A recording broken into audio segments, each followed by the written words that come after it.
Welcome to the Spiritual Boss Babe podcast.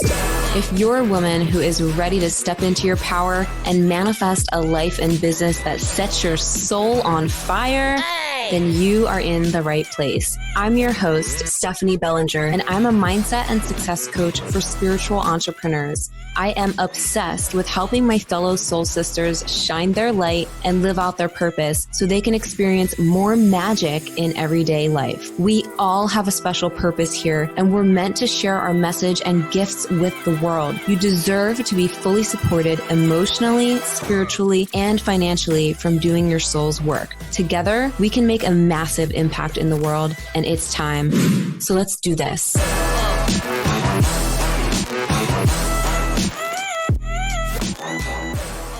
I am so excited to bring you today's guest. I have the amazing Marieta Oslanec on the show with me. Marieta is an attorney, entrepreneur, 5D intuitive business coach, and author of the amazing book, Love is the Law. Marieta launched her book just last week and so far has received amazing reviews. She teaches so much magic in this book, you guys, and she shares some of this in today's episode. Marieta teaches 21 universal laws to activate your inner genius in order to uplift humanity and live the life of your dreams. You're going to get so much out of today's episode, and make sure you grab a copy of Marieta's book at loveisthelaw.com and check out the show notes so that you know where to connect with Marieta going forward after this episode, and tag us when you listen on Instagram. I'm at the Spiritual Boss Babe. So without further ado, let's welcome Marieta onto the show. Welcome to the show, Marieta. I'm so excited to have you here. I can't wait to dive in to what you're going to share with us today. Thank you so much for having me. It's a big pleasure to be here. Yeah, I'm so excited because I just love everything that you're doing, and like it's so aligned with what I like to share.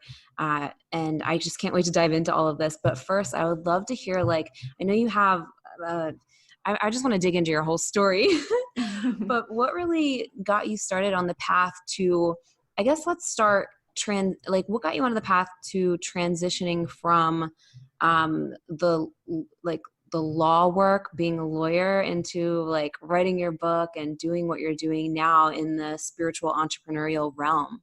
Mm-hmm.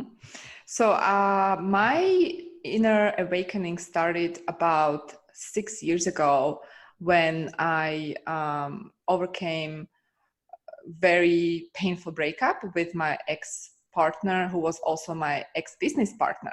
And at that point, we co-founded international law firm, that later on I lost the company, and obviously the relationship fell apart, and I found myself in a very dark place.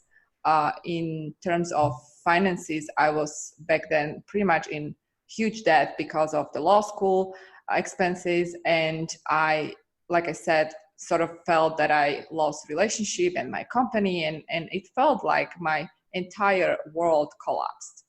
And in order to deal with this pain, I decided to turn inwards, and I made serious commitment with myself to find the light within.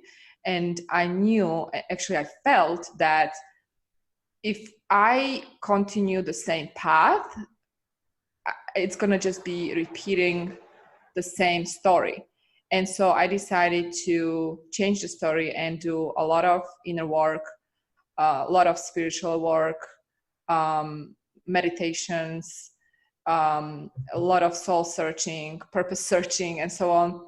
And one day I had this download that came from my higher self, or my spirit guides, whatever you want to call it. And it was pretty clear to me that I need to start writing. So I started to write my book, Love is the Law, which was pure stream of consciousness. I call it channeling. It was sort of channeling. Wow. And the moment I finished the first draft, I knew that my ego wanted to publish the book, right? But on the other hand, I wasn't ready, because the book talks about 21 universal laws that are guiding your daily life, your existence in this 3D world, in order to raise the consciousness, heal your heart, open up to frequency of love, and then together we can impact humanity. In other words, raise the vibration of the world. So I knew that for me, in order to deliver this message, I have to do the inner work and be able to embody the message. And so it took me another 5 years, and I'm still obviously practicing these laws every single day, and I'm being challenged just like everybody else to apply these principles and to be able to tune into the frequency of love and create a life that I deserve, and in order to motivate other people to embody that message. So that's how it started. That's how I became this upgraded version of myself who is still evolving every single day, and I'm doing the work. And I understood that if we want to create new world, new reality, we have to change within first. Yes, everything is created from the inside out. I love that. That's so powerful. How long, I mean, I know you said it took you a while to get the book out, but how long did it actually take you to write it, since it was like something that was just kind of coming through you? Just curious. So it was actually a very easy process, to be honest. It just came through. It was about 2 months period when I would just have this feeling.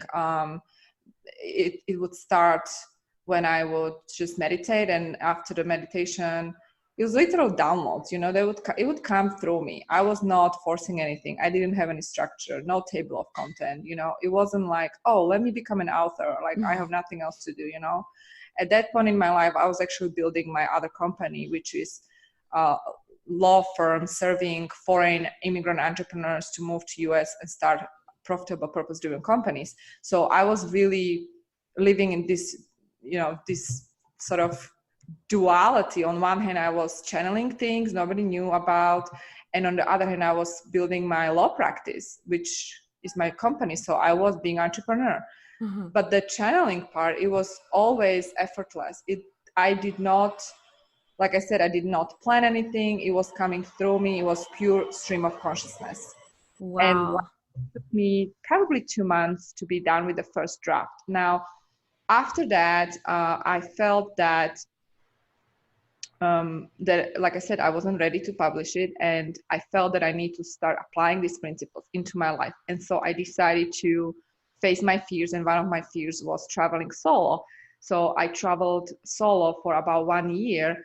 I did Asia, Europe, where I'm from originally, and then US. I was constantly on the road, just traveling myself, challenging myself, not knowing where I'm going next, and collecting these different stories that are in my book. So the book has practical examples how I actually apply these laws. And I decided to go deeper within. So I participated in different silence meditation retreats where we really went deep into subconscious mind, and it was like a spiritual surgery of your mind. So that helped me to even further the understanding, to understand what's really in my book, to apply it into my life and to live it. So the other part of the editing process was, just practically speaking, adding stories so people can relate to these laws. So I was adding stories of my life, so just to illustrate the example, and then adding practical exercises at the end of each chapter so people can start applying these laws, because it's not just about the theory, it's not about the inspiration, but it's really about applying and changing every single day as we apply.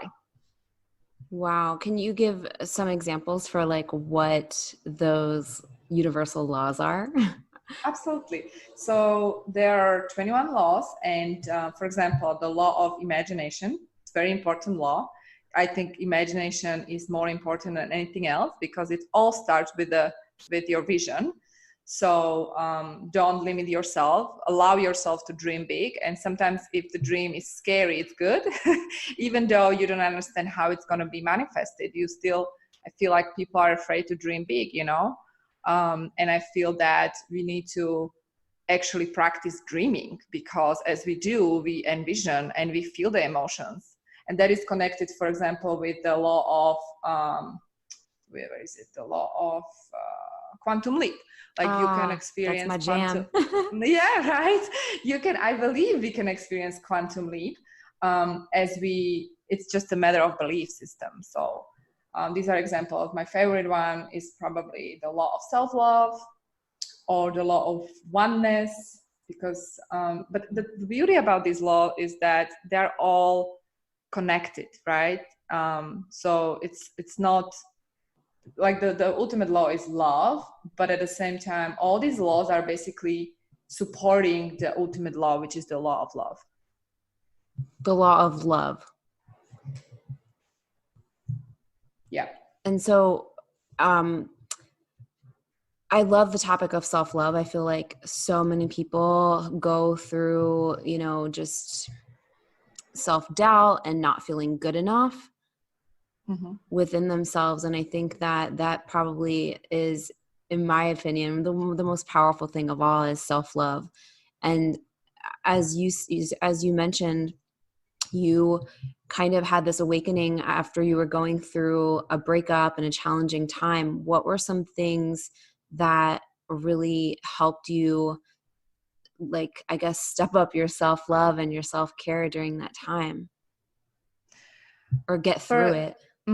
Well, like I said, first it was meditation, because back then I did not know what is meditation, and I read about meditation, but I was resistant to meditate. But because the pain was so deep and I didn't know what to do, and at that point I moved to San Diego by myself, so I didn't know anybody in San Diego, and I was just like meditating for hours. Wow. I started to going within and looking for the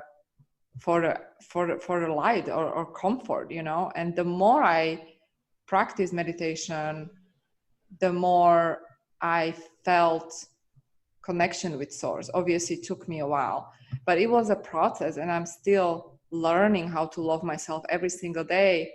So also what I did, I would let go of people who did not resonate with me, people who were not supporting me, because I could not afford to be around people who were negative. And it was kind of easy because I didn't know anybody in San Diego. But even though, like, friends, I feel you. from different, my country or different. But prior, I lived in New York, so from New York, for example, I would let them go peacefully. People who were not vibrating with me, I would not talk to them. I raised my standards, basically. And on one hand, it was painful because you had to let go of people, things that no longer serve you. On the other hand, as you love yourself more, you know who you are becoming, right? Because it's a process. And the more you say yes to you and say no to others, the more the world will reflect back that relationship with you. And so, it was a process. Same thing with clients at work. I used to be a people pleaser, someone who is giving too much. Same. Right? And it would be reflected in the relationship with my clients. They would just take advantage of me. But then I realized, well, it's actually me who is allowing them to take advantage, because I'm the one who sets the healthy boundaries. So that's another law in the book, which is talking about the boundaries, which is very important law, because as you are someone who loves to serve humanity and share, and you have open heart, which is very important. If you want to change humanity, we need to have open heart. You still need to understand that you do have certain boundaries, and it's good to have healthy boundaries in order to embrace this self-love.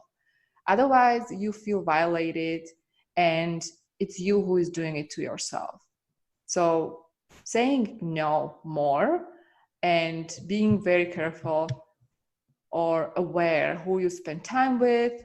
And even like it comes down to relationship, having a relationship with money, having positive relationship with money. don't feel guilty to charge if you are offering great service, right? And people are getting huge value out of the energy that you're giving them in whatever form that is, whether it's a service or product. You know, you give so much, and you need to understand that it's okay to receive. That's part of self-love. Amen to that. Which I feel like we all suffer with, particularly with this receiving, especially high achievers, entrepreneurs, go-getters, or even people who are empath, right? Like I feel like I am, part of me is empath, and I can deeply feel other people's emotions, and we are the people who want to help and save humanity, especially us. We need to learn to receive more, and it's okay to receive. Yes. And it's so true that I think that's definitely like one of the biggest struggles with most people is allowing themselves to receive. And I think that a lot of times it is tied into, like you said, valuing yourself and knowing your worth and knowing you're worthy of it. Yeah, Was it, absolutely. so as you were doing like a lot of the stuff, did the receiving part and like you allowing yourself to receive kind of come naturally as you began to just put all of this into practice more? Absolutely. The more I became aware of my own value, my own worth, and what I do for other people, the more I realized that, you know, I deserve to receive, I deserve to be compensated, and I deserve to charge premium prices, because what I give to my clients is really reflection of who I am. It's not a reflection of the certain box you put me in, like a lawyer, you're in a box of lawyer. You know, so I changed the game. Like I changed the way I was serving my clients, and I created niche within a niche. And now I am still charging premium prices, because the value I'm providing is very different. And then the same thing I started to do with coaching clients, to teach them that they can charge what they feel is the appropriate reflection of their value, and there are only people who decide what's their value, because only they know what's their value and what they can do for other people. So don't limit yourself, and don't even compare yourself with quote unquote competition, even though I believe there is no competition. True. Yeah, so it was really definitely changing. The self-worth was reflected even in my income, and as I'm still working on this self-worth, because I feel like we are being challenged, you know, here and there. It's all the time ongoing process. We are here to grow every single day.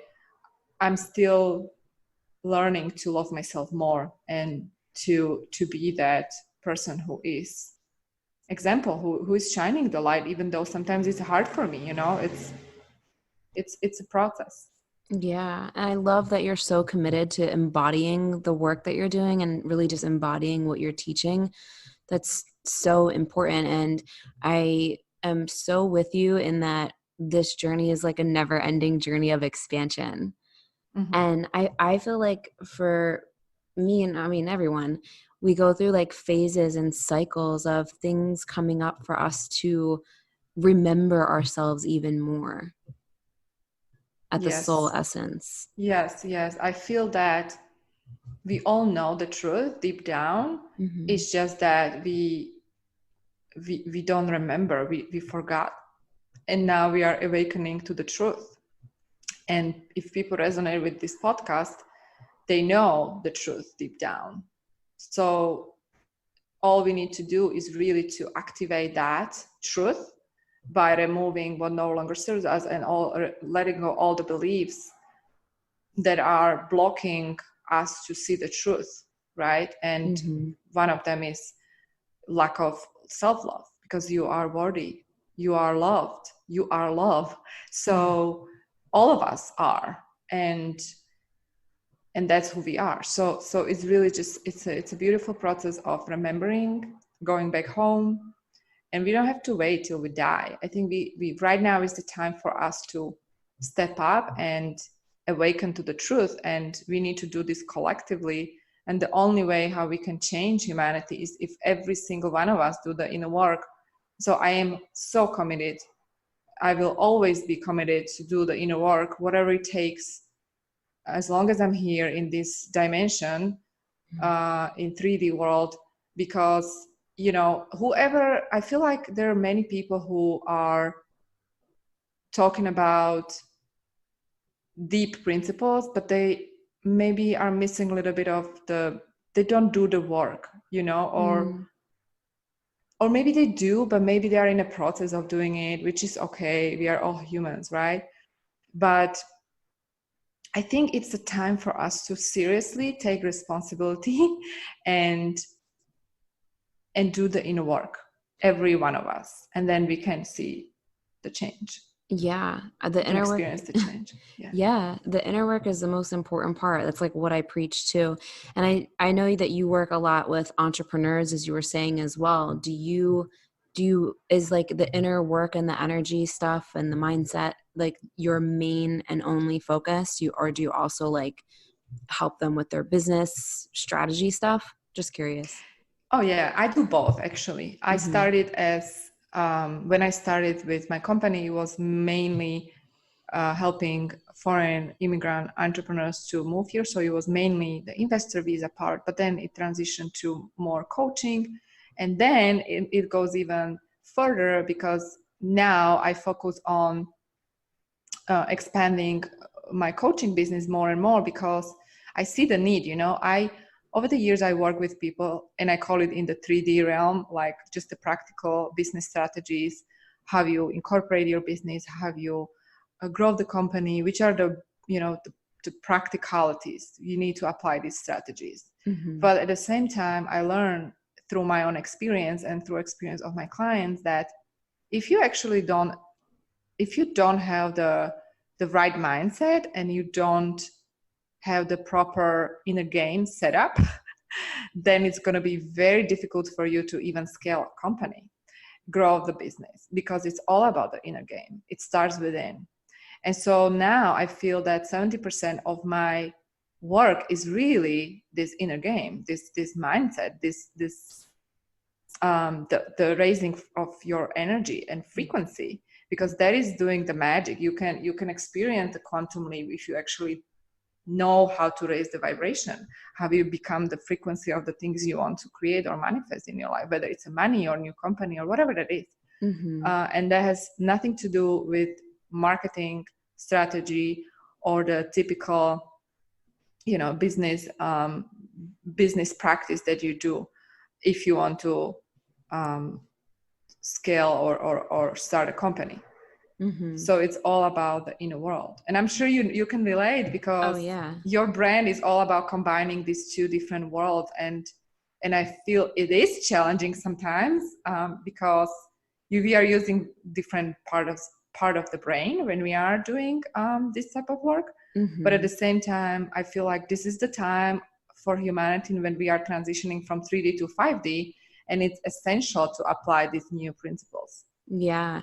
Can you explain that a little bit to people listening who may not be familiar with the whole transitioning from 3D to 5D?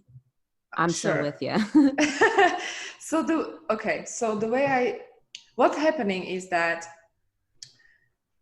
we are as a collective transitioning to the place where, this is my understanding and the way I explain it even in my book, where the ultimate law is love, which is the love frequency. And in 5D reality, there is no space and time. You manifest instantly, and we live and we are governed by different laws. In other words, if you are, let me be practical here, if you are entrepreneur, business owner, and you are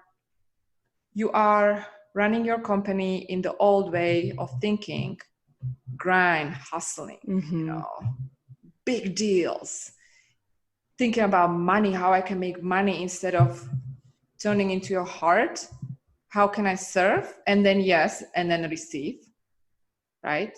If you're coming from a place of separation in this 3D reality where it's just you don't collaborate, You don't want to collaborate. You don't want to add value. You just want to take, because again, you're coming from a place of separation. It's going to be very difficult for you to actually to become successful. Just because as a humanity we are transitioning to different level of frequency, different existence, different consciousness, you need to adjust to that frequency. And the only way for people to adjust to that frequency is open up and to surrender to this different frequency and start coming from and start doing things and being that frequency. And the moment you do that, you automatically feel that if you are entrepreneur, you just want to do things that are connected with your heart and your purpose, period. You can't do things that are not serving you. Like, I no longer work with people who don't have purpose, who don't want to find purpose, because there is just this gap between my frequency and the frequency of the person. I don't care if I mean, I still do. I do care about making money. Of course I do, but it's secondary, you know, it's not primary. Primary purpose is to tune into my heart and serve from that place. And the people I work with are on the same page. And it's happening. I see it happening everywhere, because people are waking up and they are understanding that the challenges they are facing and going through are serving the purpose. This purpose is to help them to be, again, tuned more into their heart, into their purpose, and then come from that place and start creating from that place. And that frequency, that vibration, that energy is connected with that consciousness where we all heading, right? Which is the 5D type of consciousness. Again, that is governed by love. So to create the new type of business from this new place, you need to turn inward. You need to listen to your heart, and you need to embody that frequency and then start creating from that place. And of course, you're going to use also practical marketing and strategies to make it happen. But the goal is to really to find that the purpose in your heart first, and then come from that place. Because if you are not serving others, if your company is not serving others, if that's not your main goal, it's going to be very, very difficult to create sustainable business. Yeah. I love the way that you explained that.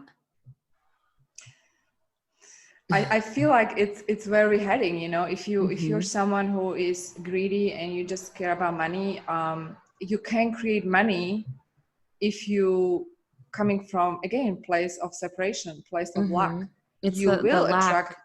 It's the lack, and that's the vibration of lack. And for you, if you want to create abundance, you have to come from the place of abundance. Now, if you are already feeling whole and abundant, then automatically you want to give and share.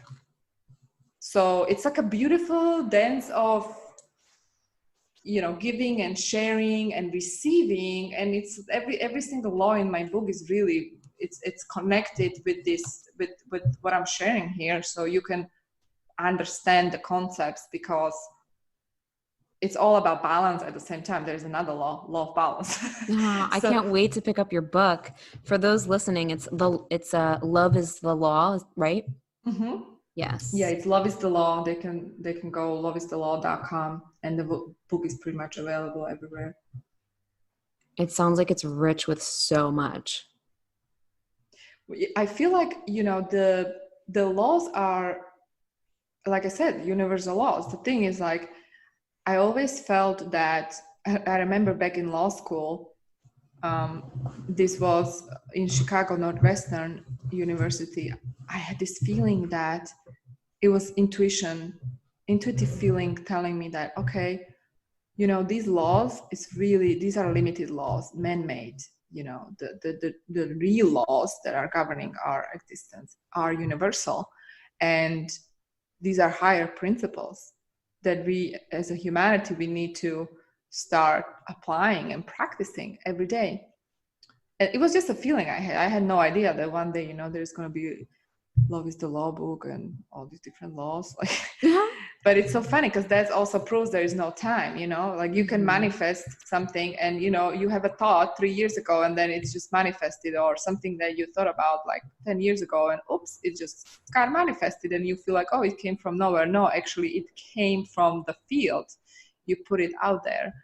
Yes, I love that. Like there's literally no time. And I think that the most important part of all of this and like really stepping into that 5D and quantum leaping is being present in your reality. Yep. Yeah, exactly. Because there is no past or future. It's just present moment and multiple different realities that you choose as you decide to raise the frequency or not, or lower the frequency. It's really, we are that powerful and we are awakening to this truth and we are awakening to our power and to realize that we are very powerful co-creators. I call it co-creators because I feel that we co-create together with the universe. We are part of universe. We are universe, but Totally. we are. It's like we are very powerful co-creators who have opportunity to work with the energy and to tap into the reality we want to create, and then experience it, which is very exciting, I feel. It is. It makes life way more magical. Yeah. So miracles are norm. It's no big deal to create miracle. Yeah. Do you talk about like quantum leaping and like the different realities and stuff in your book as well? There is more like a principle of what it means and how to Okay. experience the quantum leap. There, I feel like it's foundation. The chapter quantum leap, it's a foundation to understand that how to apply it to your everyday life. I want to make sure that the book is written in a simple way so anybody can read it. That was my intention, really, and I had 5 different editors, to tell the truth. Wow. So it was a lot of editing. Yeah. That's so exciting.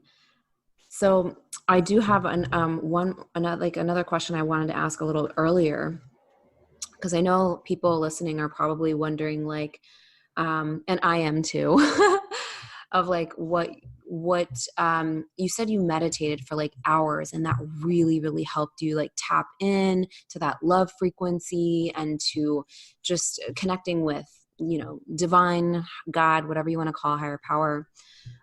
What are your suggestions or tips, or how do you help people get to that place?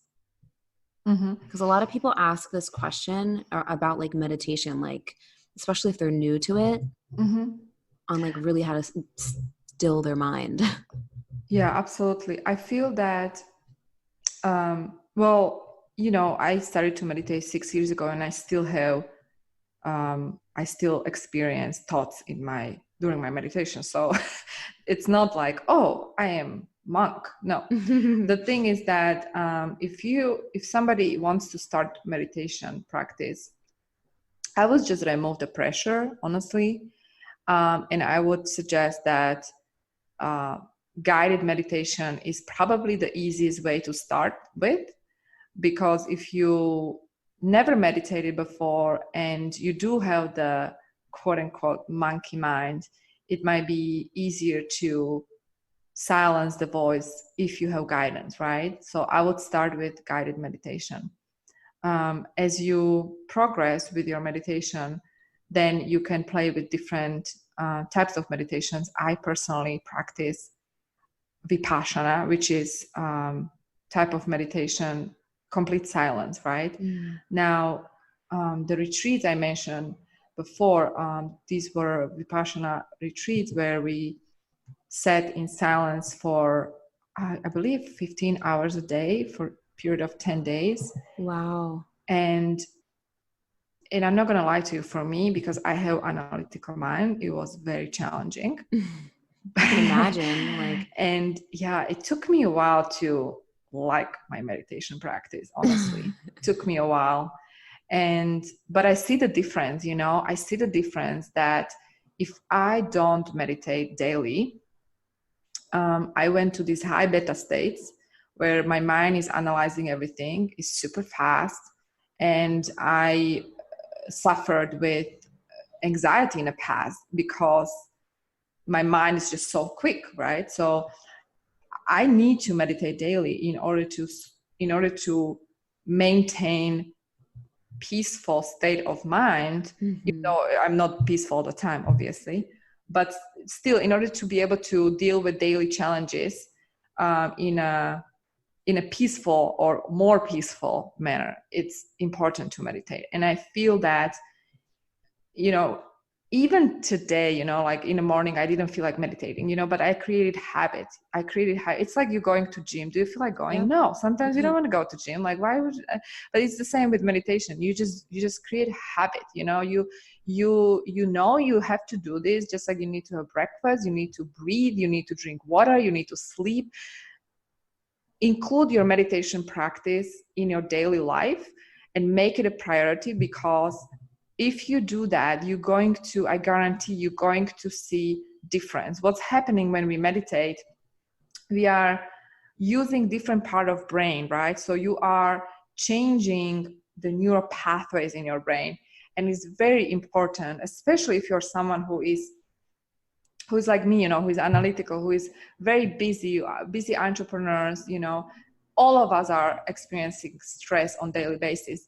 So, and we live in a time that is challenging, right? On one hand, we do have technology, it's great, but this, you know, all these social media apps, like I feel like it's creating ADHD in me, you know? Yeah, And totally. my brain works in different way now that it used to. Like in the past, I was able to read books and I was just like focused, you know. And what's happening with this technology is that it's changing the ability to focus. So in order for you to gain the ability to focus, you have to practice meditation to use that part of brain that is actually improving the focus. So yeah, so I would just say, just start small, you know, maybe do 10 minutes in the morning and then slowly increase the time. And as you practice more, it's gonna get easier. It's gonna be better. You're gonna see the difference. You're gonna feel the difference. And I just feel like it's so worth it. Honestly, I'm doing another vipassana in 2 Really? months, which is my fourth Wow. now. And I, Whoa, you for the know, same time? and people ask me like, why you go to silence? Why so many hours? And I'm like, because when you go to silence and you silence the mind and you do the inner work, it's like you were just born again, you know. Wow. After yeah, it's incredibly powerful. And I recommend meditation. And I even, you know, people ask me, how do you meditate? So I kind of teach people. Sometimes I suggest, you know, people how to meditate, I'm thinking to incorporate meditation at some point in the retreats that I'm planning to do next. I think that would be great because you definitely have it down. Well, I feel like I'm still, you know, improving. It's not, like I said, I'm not definitely pro. I'm not, but I know the importance, and I feel that especially people who are analytical, people who are high achievers, who think they don't have time, they are running out of time. I feel like especially those people should meditate, because Yeah. it's just very powerful technique to help you run your company. And not just that, you know, I healed myself completely in one of the retreats. I completely healed my severe lower back pain. I healed my panic attacks completely. Wow. And there are many people who experience similar miracles, because it's the energy, it's the energy that flows through your body as you meditate and you go deeper, that is healing. And we do have access to that level of energy as we practice daily. And so, to tell you the truth, like I even started this co-heal group where we are healing people through meditation, which is another topic, another time. So the idea is really to help people to to introduce them that they have the power within, and they can heal themselves. Mm-hmm. It's so powerful. And I feel like, you know, it also taps you into just feeling more tapped in and connected to yourself and to the universe. Yes, absolutely. And especially nowadays, you know, we feel so disconnected. And so if we want to feel whole again, you're not going to feel whole if you just watch TV or you go outside and have a drink. And I mean, yes, for a second maybe, but then the feeling of wholeness is within you. You have to cultivate that, and the only way I feel, for me, what works is really going within. So it's not going to happen overnight. It takes practice, and it's a daily practice. Yeah. How long do you meditate daily now? Now I do 2 hours. Wow. Sometimes I do 3 if I have time, but And I know I feel like I have to do 2 hours. If I don't do 2 hours, I'm not good. Like when did you decide that? well, it happened gradually, you know. When I started to meditate, after you asked me the question, actually, when I experienced the breakup and I was in a very dark place, it was natural for me to sort of, I felt like I'm in this cocoon, you know, like I need to go within. It was the feeling that I need to find the answers within, and I would meditate, but I wasn't in deep meditation state for hours. Like obviously I was like trying to meditate, right? So a couple of times a day, you know, and if I wasn't meditating, I would be walking on the beach, but I spent time alone to heal myself. And then the more after probably the first or second meditation retreat, you know, after, I mean, you meditate 15 hours a day, so then 2 hours is okay. You know, you develop the habit in you to meditate at least Yeah. 1 hour or 2 hours. So I do 1 hour in the morning, and then I do 1 hour before I go, but I go to bed. Nice. And do you listen to anything, or is it just silence? I combine, actually. Sometimes I feel like I want silence. Sometimes I feel like I want music. Sometimes I feel like I want guided meditation. So I just listen to myself and what do I feel like, because that helps me too, you know, because if I just do silence, sometimes it's just so hard to go from the beta state, because you go deeper, you go to alpha, you go to delta, and then you go alpha, theta, delta. So you are going deeper to these different states. And sometimes it's very hard, especially if you have very, very, very busy day, right? The mind is racing. Like you go from high beta state to silence, it's very challenging. It's like very painful, you know. So then I just Yeah. introduce like music, like, and then I go slowly deeper. I love that. I personally like listening to music as well, like very relaxing, like high frequency music, like 432 hertz. I like listening to like that kind of stuff. It really, or sounds of nature with like piano is my favorite. Oh, absolutely. And I think also the binaural beats are very powerful. Yes. So they are stimulating different parts of your brain through the sound. Yeah, there are so many different meditation techniques we can use, and so we don't have excuse. We can I just. feel like you should totally include this or teach more people about it. It's like, if it seems like second nature to you, and so just like what you do. Well, I will, girl. Like now you gave me an idea, because yeah, people come and they ask me, so I might create course, and then I will let you know, and then we can spread the message so people can join. Yeah. I love that. Yeah, for Yeah, sure. Why that'd not? be awesome.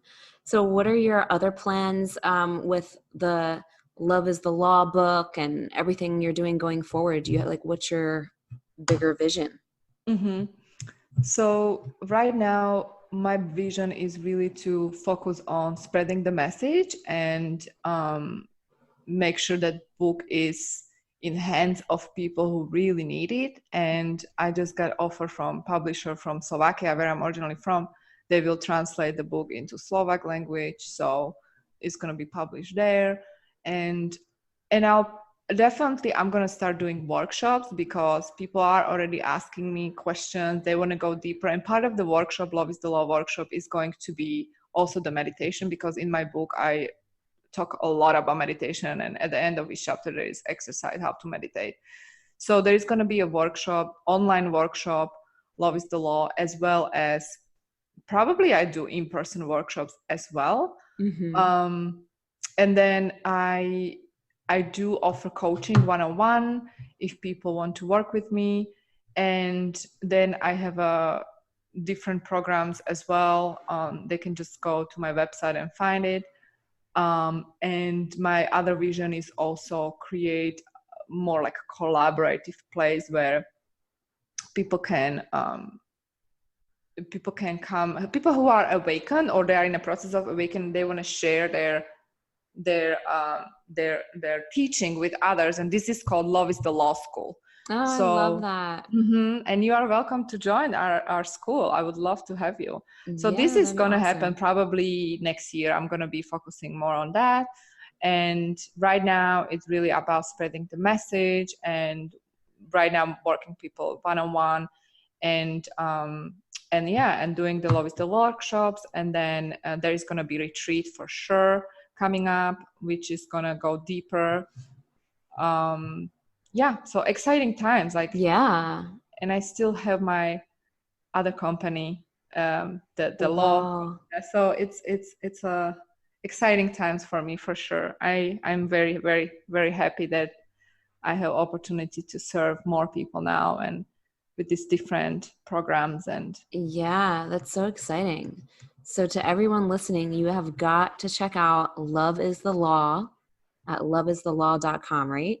Mm-hmm. And they can also check marietaoslanec.com, which is my personal site with different information as well. Sweet. And you have a ton of videos on YouTube as well, you mentioned, right? Yes. Mm-hmm. On all of this stuff. Yeah, so they can find my channel under my name as well. So awesome. Sweet. I will leave the links in the show notes as well. And Marieta, thank you so much for diving into all of this. This was great. I love everything that you're doing and the message you're spreading and what you're teaching. It's so needed. It's so powerful. It's amazing. Well, thank you so much for having me and for the opportunity to share everything with your audience and with you. You are amazing. Yeah. Oh, thank you. I can't wait to be on your YouTube or something someday. Yes. All right. Thank you. Thank you so much. Thank you so much for listening to today's episode. If you loved what you heard, please be sure to leave a review on iTunes and hit the subscribe button. If you want extra motivation to manifest a life and business that you're obsessed with, then find me on Instagram at @thespiritualbossbabe or visit spiritualbossbabe.com. I love you and appreciate you so much, and I'll see you in the next episode. I hope you have a magical day.